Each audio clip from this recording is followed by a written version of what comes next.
I'm back. I found him in the daffodils. So, okay.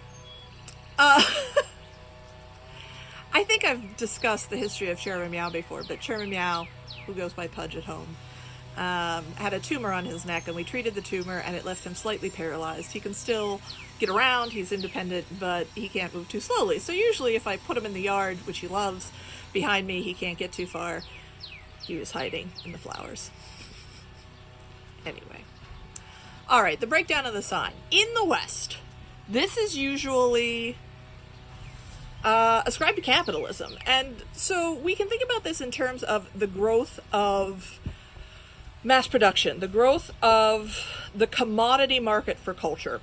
So prior to the industrialization of culture, cultural production, if we think back, traditionally you had folk culture, by the folk, for the folk, fairy tales, folk songs, all the things that we associate with, folk embroidery, folk art, folk, right? You also had elite culture, right? So symphonies and ballets and operas, right? By the elites, for the elites. And maybe you had to pay for a ticket, but it was not art or culture that was produced for the purpose of selling it. It's not art that's produced as a commodity. Folk culture certainly isn't produced as a commodity. And remember, the term commodity means something that is produced for exclusively the purpose of sale.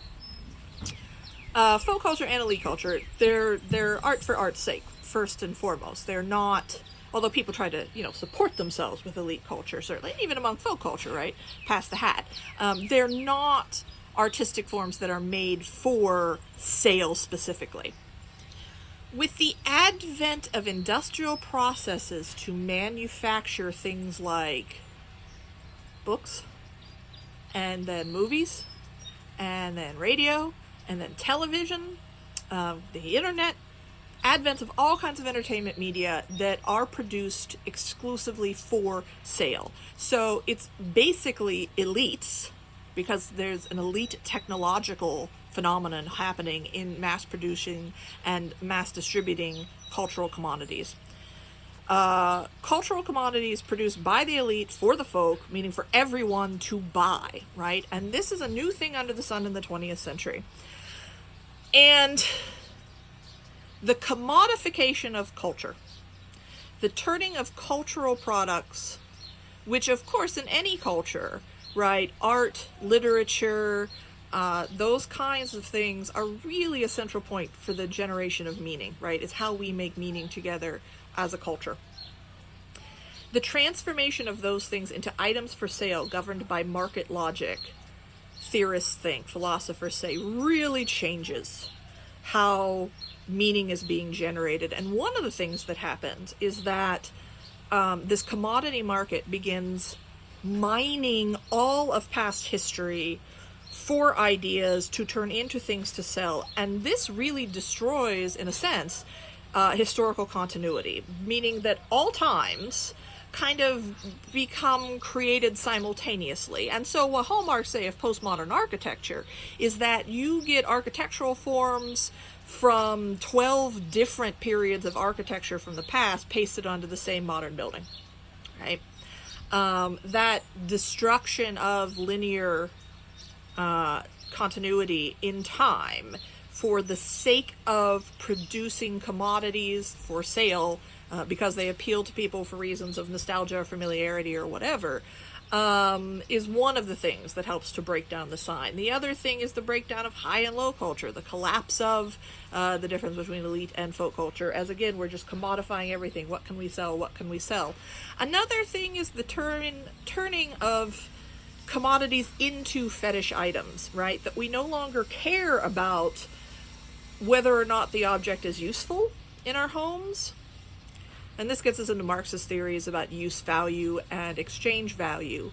But we no longer care what the object is literally good for. We want it because we want it, right? We have generated in the market the desire for the object. We want the object because we want the object, not because of what the object means, not because of what it can do or what it is, etc., etc. This is the commodity as fetish. And again, it's an effect of capitalism in the West. But that stripping away of the meaning and the use behind objects to make them purely just objects in and of themselves for sale, that you're just supposed to want the thing because the thing. I mean, that also breaks down meaning, right? That also sort of takes away what might be called the hermeneutic depth. When you say something has hermeneutic depth, what it means is that it has interpretable meaning. That, sort of in doing a formalist analysis, you can analyze the piece of art, you can make sense out of it. It has meaning to be discovered, even if it's not apparent on the surface. So that hermeneutic depth disappears as we seek for more and more generalized, more and more stripped and broken things to sell. And so this is eventually where we arrive at in the West, in this hyper-reality of commodity fetishes as a result of late capitalism. And this is what we talk about when we talk about postmodernity.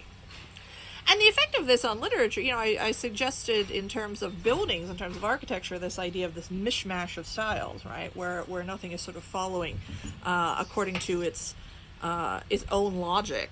When we think about literature, it's the same phenomenon. We can have all kinds of different styles because meanings are no longer stable. We can have just make our own meanings. We can have this suddenly means this, suddenly mutates to this, etc., etc. Again, meme culture is a familiar version of this. And there are ways in which, as I said, this really opens up some creative doors. There's also ways in which it's problematic. In any case, it's regarded as a capitalist phenomenon. So the question becomes, how would you get at this from the Soviet Union? No capitalism there. Well, turning around to look for Chairman Meow again. Still in the daffodils. Well, postmodern theorists of the post-Soviet era say that the Soviet Union got to this same state of meaninglessness. But they did it not through the market, they did it through state ideology. And so, if we think back to last week, if we think about the requirements of socialist realism, for example, the requirement that all art be proletarian,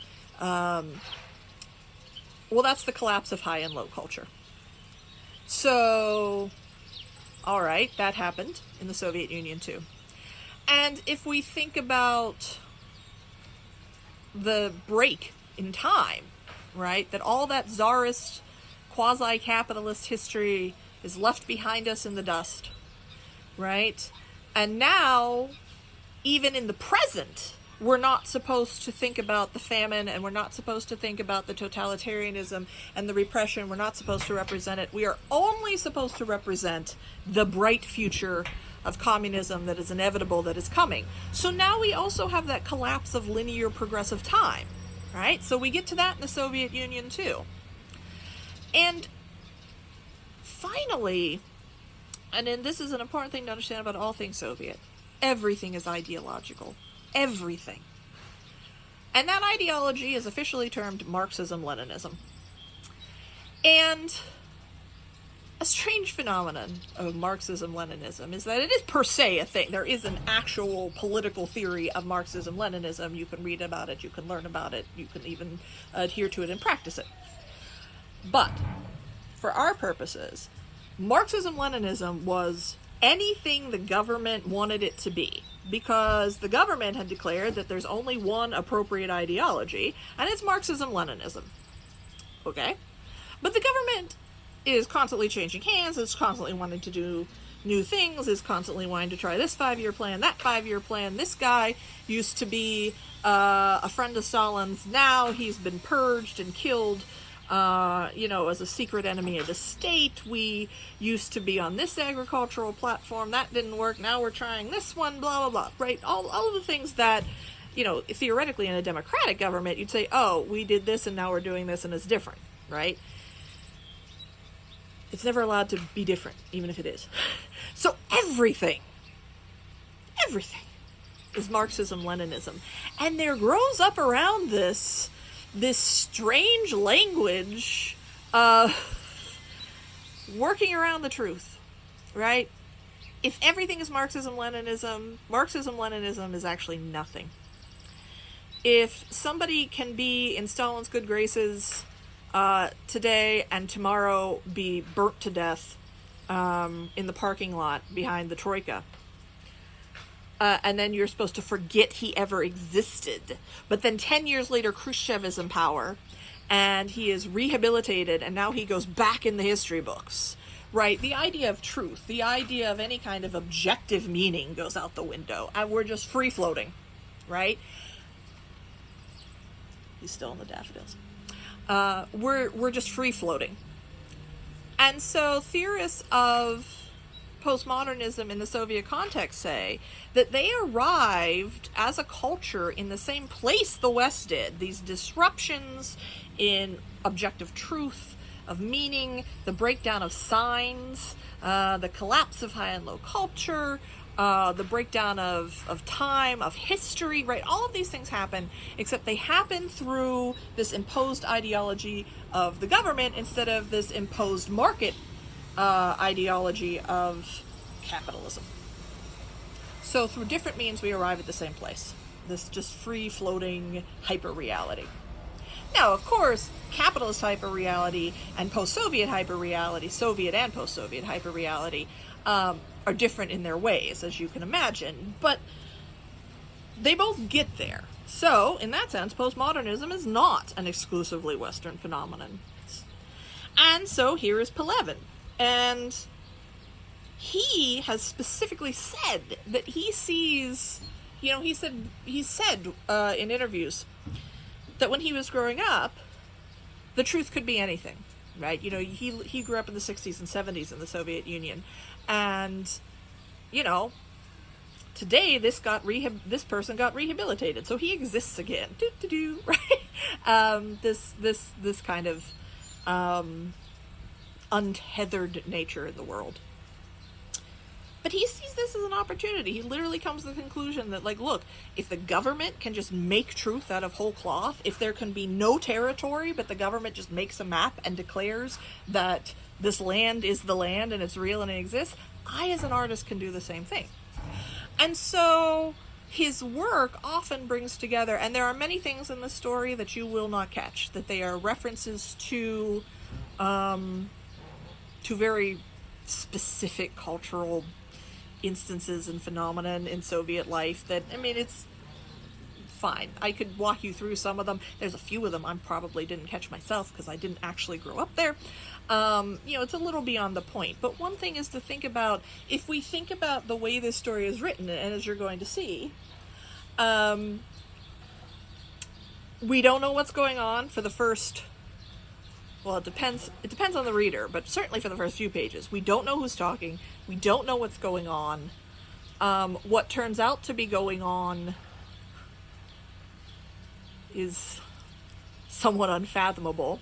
We have different worlds within the world of the story. Those worlds all operate by their own rules that you have to adjust to as you move from world to world. Nobody shares meaning across these worlds, even though they're all in the same world. And by the end of it, that world itself turns out to just be one little world amongst a much bigger world, where again, meaning is not stable from place to place to place wherever we go. And there's this attempt by the two main characters not to make sense of all of this, because sense cannot be made of it, but to liberate themselves from it. Now, we can see this certainly as a kind of political project at this moment of liberation, at the collapse of the Soviet Union, and you can think about the story in that way, and I suggest you do so. The other thing I would bring to your attention is that Pelevin is a Buddhist. Now,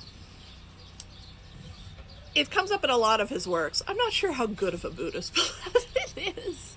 But one thing that you can certainly see represented in this story is, one, the Buddhist conception of the Four Noble Truths. That life is characterized by suffering. Suffering is caused by attachment. And by attachment, we mean holding on to ourselves, our own egos, other people, the world as it is right now, because the world is constantly changing from one moment to the next. Nothing is the same, nothing is stable, right? If we want to think about a Buddhist perspective, we have to think about the fact that from one moment to the next, everything is in flux. And this particular form, that particular form, you, me, as we're currently embodied, does not represent the real substance of the world. The real substance of the world is something that we share, that flows between us, that we are completely unified in fact, is all one thing. But we get attached to these extremely fleeting individual forms of everything that we see, which are not any more real. They're not real. But that blinds us to the underlying material that we are all made of, that we are all a part of, this underlying world and its energy that we all share. And so by getting attached to these forms, we miss the truth of the world. And of course, these forms, everything in the world, is transitory and will not stay. And so we can only suffer when those forms shift and change and vanish. And so the third noble truth is that the end to suffering is the end to this attachment. And not because you just give up, not nihilism, not just not caring anymore, just deciding you don't care about anything, but rather by seeing past the form, by coming to realize the true nature of the world. And of course, this is many lifetimes of work to really understand this. It's one thing to say it, it's another thing to know it. And the fourth noble truth is that we can achieve that liberation, that understanding, by following the Eightfold Path, right mindfulness, right intent, right actions, right thoughts, right concentrate, right? It's a religious practice. Pelevin always leaves out the Eightfold Path. But we can certainly see the idea of the attachment to forms that are not true and trying to liberate oneself from that attachment in this story. We can also see just the idea of samsara, of birth and rebirth on this endless circle, right? That moves us from birth to death and then back again, right? That's literally represented in the setting of the story. And of course, by the end, our heroes find their way out of samsara, right? Find their way out of that cycle. So there's Buddhist underpinnings to this too, and this idea of the